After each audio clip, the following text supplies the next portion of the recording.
পাই আর square একটি বৃত্তাকার ক্ষেত্রের ক্ষেত্রফল।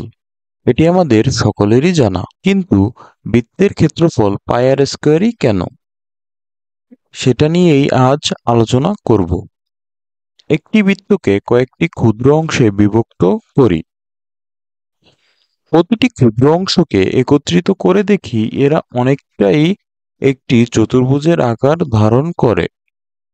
বৃত্তের ভাগ সংখ্যা বৃদ্ধি করলে এগুলো আরো বেশি করে একটি চতুর্ভুজের আকার নেয়। তার মানে আমরা যদি বৃত্তটিকে সর্বাধিক সংখ্যায় বিভক্ত করি, অর্থাৎ ক্ষুদ্রাতি ক্ষুদ্র অংশে ভাগ করি, তাহলে এগুলো সম্পূর্ণরূপে একটি চতুর্ভুজে পরিণত হবে। এই চতুর্ভুজের ক্ষেত্রফল বৃত্তের ক্ষেত্রফলের সমান। চতুর্ভুজের দৈর্ঘ্য হবে বৃত্তের ব্যাসার্ধের সমান, আর প্রস্থ হবে অর্ধপরিসীমার সমান।